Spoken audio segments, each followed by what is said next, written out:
The next module we're going to look at is liquid penetrant inspection, or LPI. You'll also hear it referred to as dye penetrant inspection, because we use a dye or a liquid penetrant to it gets drawn into cracks, discontinuities, corrosion, that kind of thing, and then we're going to look for its presence after cleaning the part. So LPI, this is kind of the third of what I would call the more basic forms of NDT, probably the most common, especially in aerospace, right? Visual inspection and remote visual inspection are probably going to be your most common thing that you're going to do out in industry, whether you're in GA or in commercial aviation. Probably the next on that list then would be this LPI, liquid penetrant inspection. This was done, it can be done in place in a lab, or it can be done portably.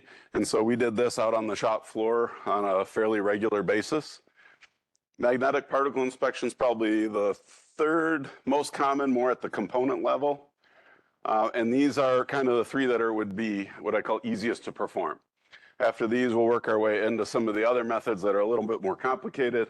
We did them on a regular basis, but it was usually rather than being rank and file floor mechanics that were trained to do them, it was more people in our quality assurance or inspection department that did things like eddy current testing, ultrasound testing, or thermography. And then X-ray, every airline I worked at for X-ray, we subcontracted that out to companies that just did X-ray because the cost of the equipment and the having to deal with regulatory and all that.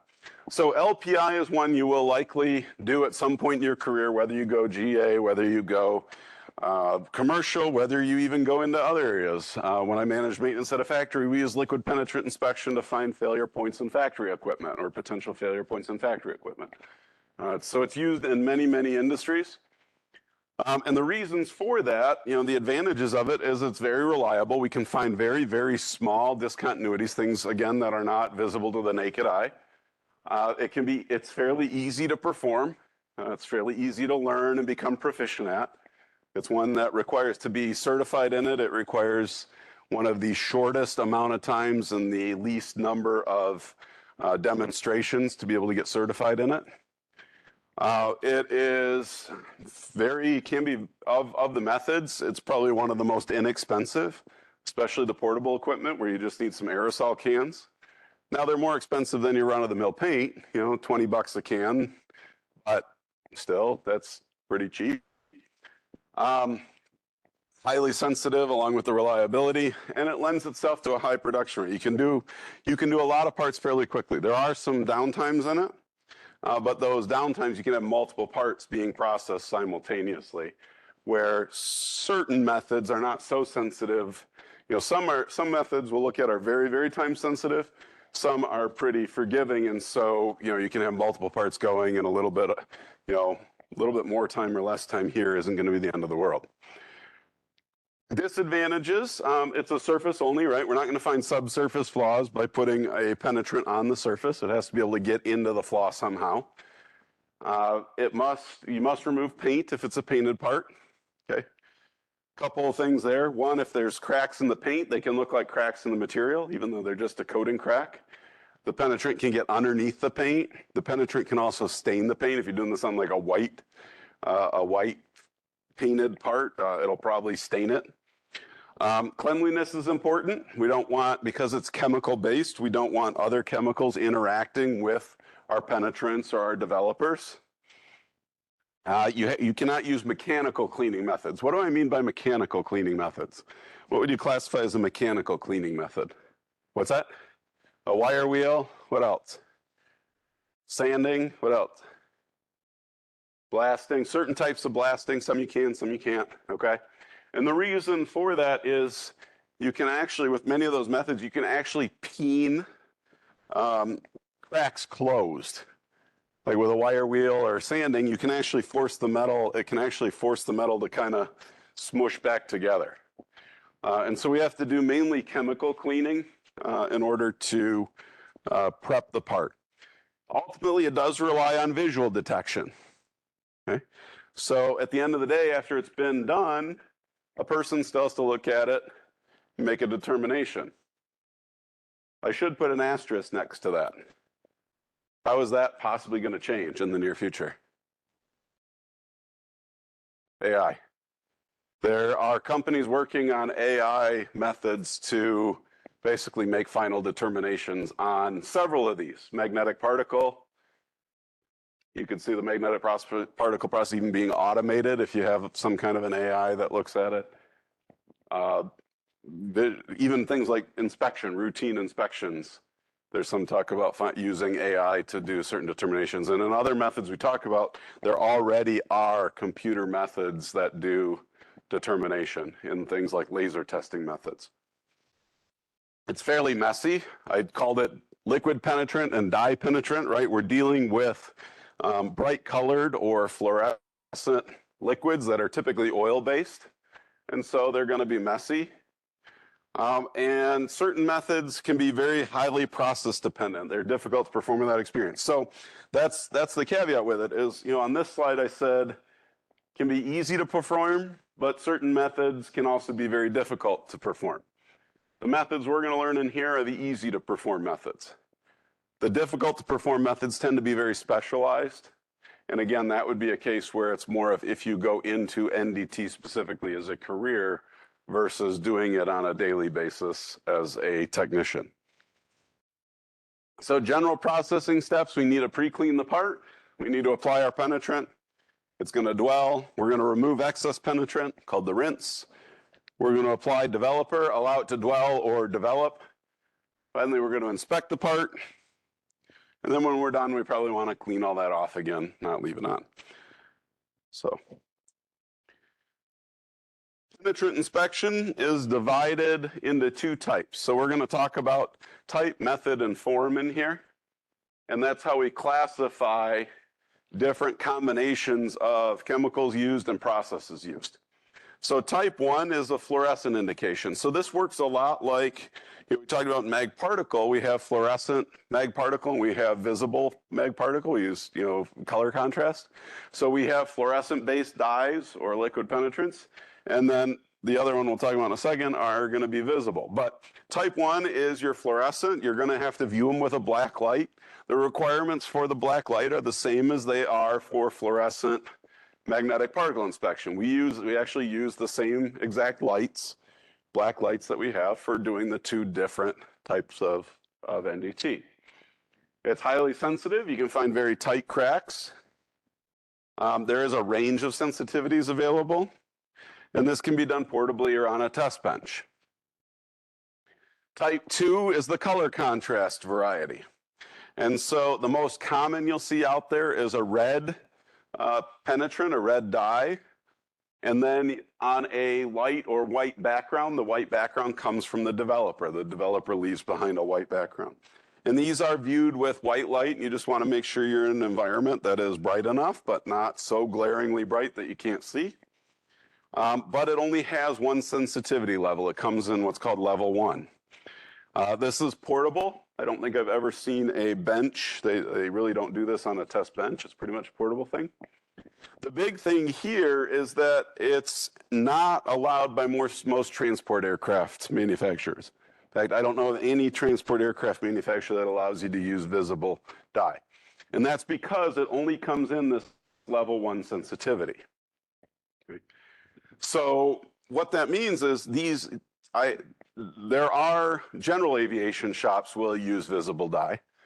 Okay, it is most general aviation aircraft manufacturers and engine manufacturers will allow you to use this.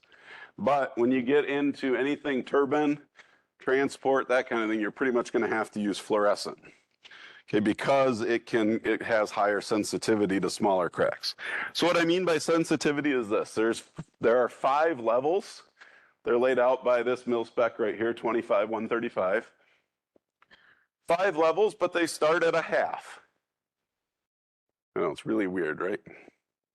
So I've never actually seen level 1/2 anywhere. I don't know if anyone even uses it. It used to, typically as you go up in levels, the cost gets higher. The cost of the stuff is down to a level where it doesn't even make sense to have really that ultra low sensitivity.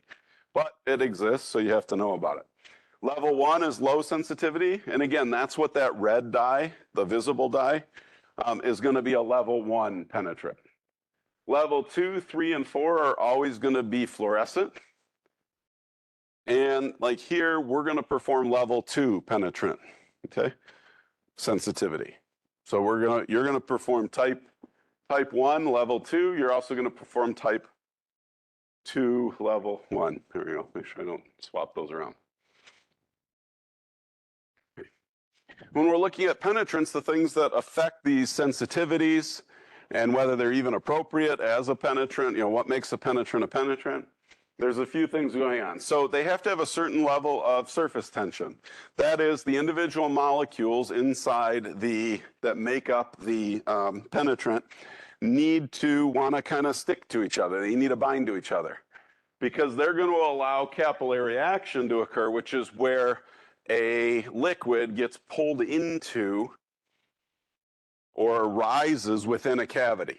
Okay, and the cavity in this case is the discontinuity we're trying to find, the crack or whatever it is. So by having a certain amount of surface tension, they're oily. Oily things have a higher surface tension. That is, as a few molecules start to go down into that crack, they're going to pull more molecules in behind them. And those are going to pull more down inside of them and more behind them. That's that surface tension and capillary action. So capillary action is that action where the fluid actually pulls itself into a crack. Wetting is how easily it flows. We want our penetrant to be able to flow over the surface and to be able to flow into those cracks easily, so it has to have a good wetting ability. Viscosity is resistance to flow. It's kind of the opposite. So it needs to have a certain amount of viscosity so it doesn't get washed out of the cracks too easily. But we don't want it so thick that it has trouble getting pulled into the cracks effectively. Okay? So it's a balance with the penetrant characteristics that are, there's chemists and engineers who are creating this stuff, and they're kind of balancing the wetting and the viscosity in order to make the penetrant more effective. And that affects those characteristics also affect the level. Something that is very viscous, very thick, isn't going to be able to get into the smaller cracks as easily. So that might be a level 1, penetrant or level half. It doesn't flow very well, but it's also more resistant to being over rinsed. Something that can flow really easily into very, very small cracks, has better wetting, it has lower viscosity, but it also means that it's more sensitive to being rinsed off or removed from those cracks too easily, where you wouldn't be able to see it when you get to the developing stage. So capillary action looks like this. This is a capillary tube, very, very small tube, and what I'm referring to is if you put a very, very narrow tube like this into a liquid, what you'll see is, normally you would think the force of gravity and the force of air pressure, this is an open tube, it would be equal. The liquid would be equal on the outside as well as on the inside.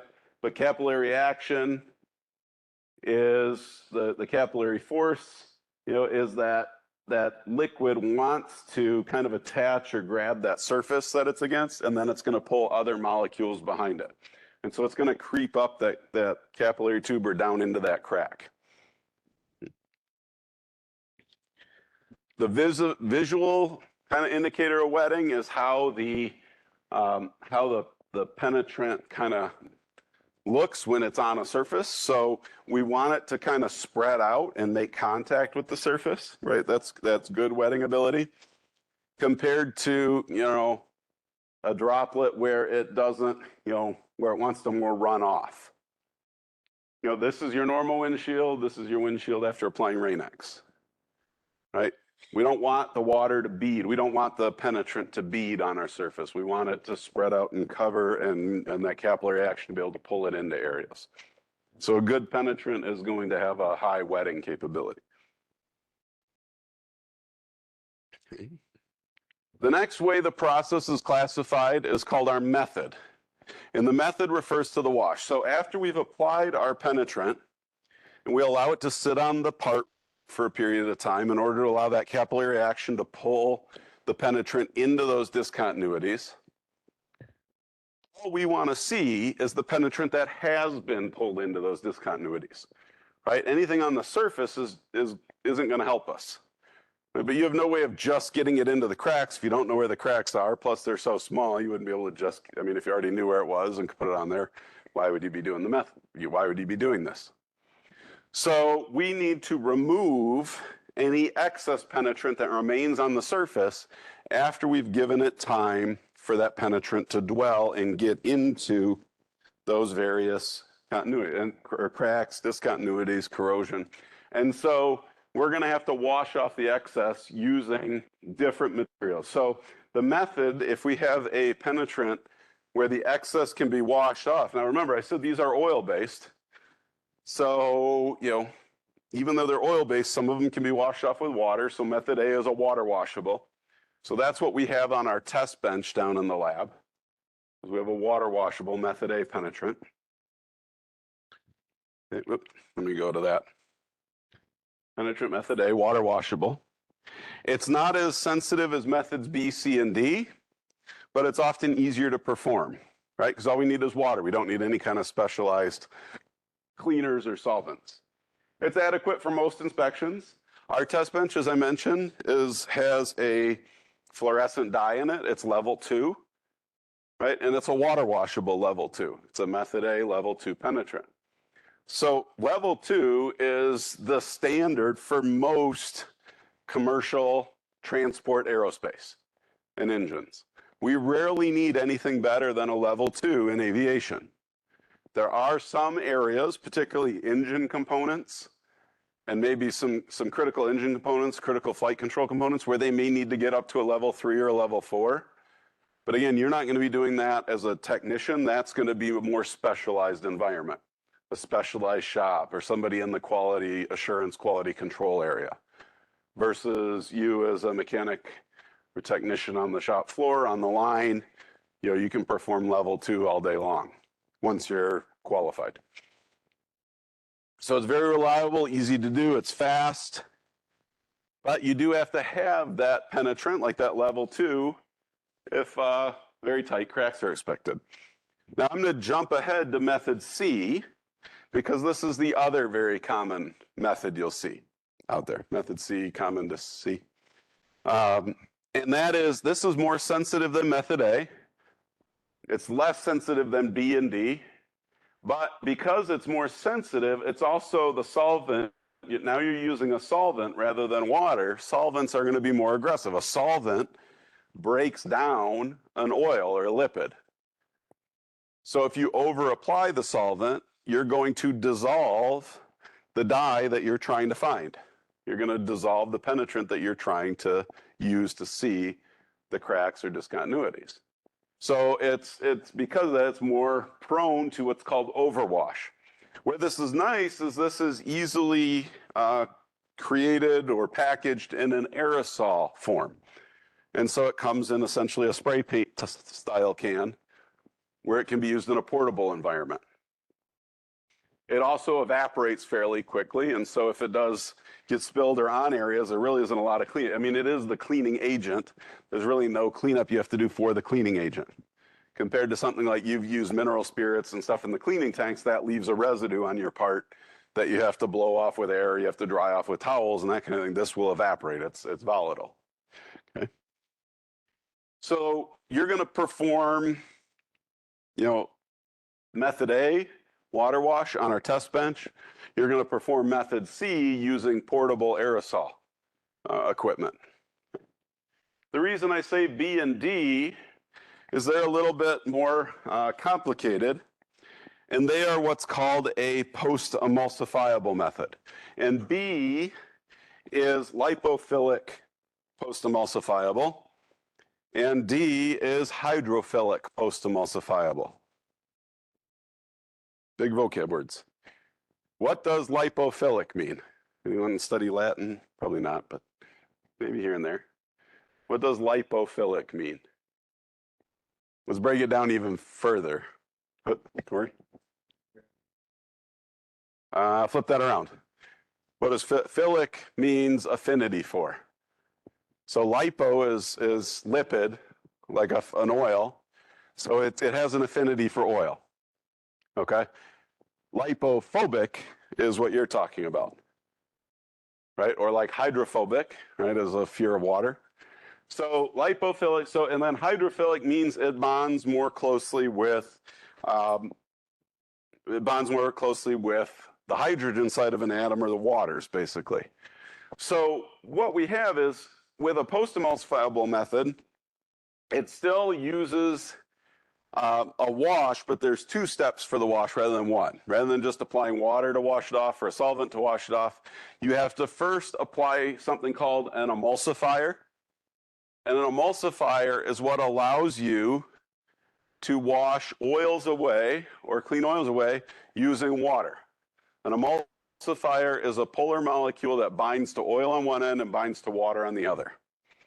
What do you use, hopefully every day, maybe once a week, maybe once a month, that is an emulsifier in your home? I'll give you a hint. There might be a little duck or penguin on the bottle. Dish soap. Dish soap is an emulsifier. It binds to the grease on your dishes. See why I said maybe, hopefully every day, but maybe once a week or maybe once a month. It binds to the grease on your dishes and allows your tap water, your warm tap water, to wash that grease away. The reason I said that it has a duck or a thing is it Dawn, I think? Dawn is used when there's an oil spill to clean oil off of animals. It emulsifies the oil. So we have to apply an emulsifier when we're using methods B and D. This is more difficult. If you have the older method B, post-emulsifiable lipophilic, wash time is extremely critical.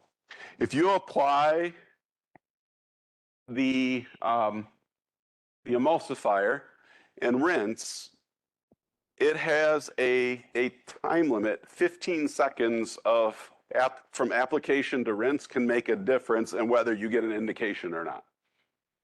Because it primarily bonds to the oil, it also breaks the oil down. Okay, hydrophilics were developed later. They have a greater affinity for the water that you're using, so they don't attack or bind to the oil as strongly. So they're not as process sensitive. You have about a minute worth of playtime before they start to cause a negative effect on your penetrant. Okay. So a 1 minute difference in wash time can make a difference, whereas lipophilic, a 15-second difference can make a significant difference in what kind of indications you're able to get. So you can see where these are more, where it's going to be harder to perform. It requires more training, more practice. We're not going to perform methods B and D. Again, these are more specialized, but to get those level 3 and 4 inspections, you have to use these type of methods, because just the straight water wash and the solvent removable are too easily removed, because when you make the penetrants thinner, they would, in order to get that higher sensitivity, they also become too easy to wash away. Okay. Water washable, method A penetrant actually contains the emulsifier already. It's dissolved in there with the oil. That's why it's oil-based, but we can use water to clean it off. It already contains the emulsifier. If you're using a solvent, you don't need an emulsifier. The solvent is breaking down those oil-based molecules. So it doesn't need that. It's gonna break them down and cause them to be removed just with the solvent. So after we have done our penetrant, and then we have cleaned off the excess, the next step we have to do is to develop the part. And for developing, we're going to use something called a developer, and we're going to apply that to the surface of the part. And what it's going to do is draw any penetrant that's now in any kind of cracks or discontinuities or whatever. It's going to draw it back out again. It uses what's called blotting action, and it's like a paper towel. It's going to pull it back out. It has a stronger pull on that penetrant than the capillary action does that drew it into those cracks and crevices in the first place. So it's going to blot it back out, or wick it back out. So it's going to pull it back out into our developer. If you have a fluorescent version, it's going to also enhance the fluorescent action by helping to spread it out a little bit, right? We're looking for cracks that are really narrow. The developer is going to cause it to bleed out and spread a hair. And that way the cracks get big enough we can actually see them, or the indications for the crack get big enough we can see them. Certain types leave a white background. They actually create a white coating on the part. And so that gives us a good contrast, especially when you're using like a red dye type 2 penetrant. You're going to have, the surface will be generally white, and then you'll have red wherever dye has been pulled up and blotted into that developer. It also works with your fluorescent dyes, your type 1, where it pulls it back up. Now the white fluoresces, or it gets brighter right under black light, but it allows you to see the yellow as well, or the green, yellow, green. That's the fluorescent dye.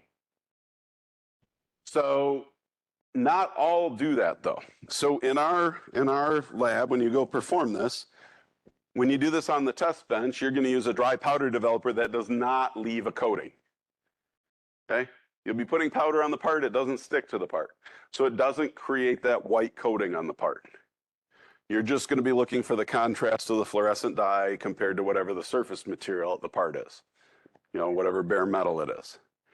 When we use our portable equipment, that is a developer that leaves that coating behind.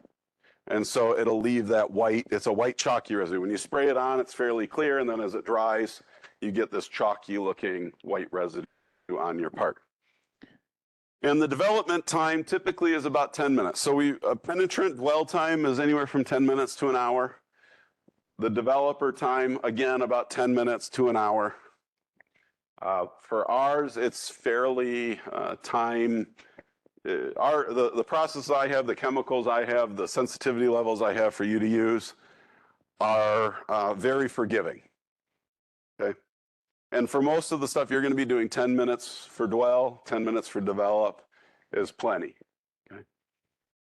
So really, you can perform this entire process on a given part in about, say, half an hour. When you factor pre-cleaning, dwell time, applying penetrant, dwell time, cleaning off the excess penetrant, applying developer, giving it dwell time. But 30 minutes for one part. I said earlier, this is a fairly quick process. It doesn't mean, once you have one part dwelling, you can probably start, you could always work on another, especially once you're familiar with the process, you could have multiple parts all kind of within, in process at one time. Developer comes in 6 forms. Another classification method to have to remember.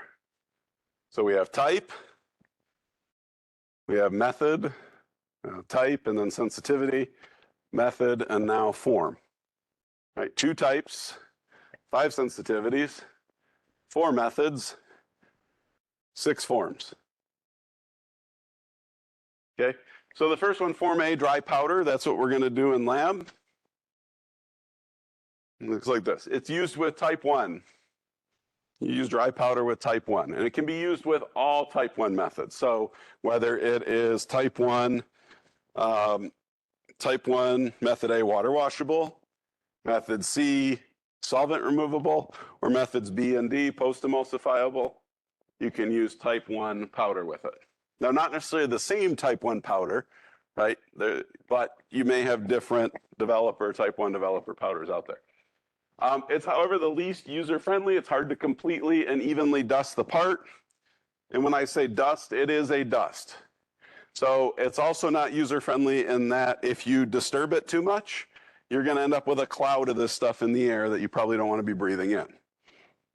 Ours is a kind of a bin with a paintbrush. If you just pick your part up and kind of just put it over, the dust really doesn't kick up in the air that high. It does settle fairly quickly. But if you were to take that bin and set it down like this, you'd get a big cloud up in the air. It's kind of like flour. Okay? You can control flour when you're cooking, but it can also make a big mess. So the developer powder is similar to that. But what happens is it only sticks in areas where the penetrant is present. We take a dry part and we apply developer, and the developer sticks to areas.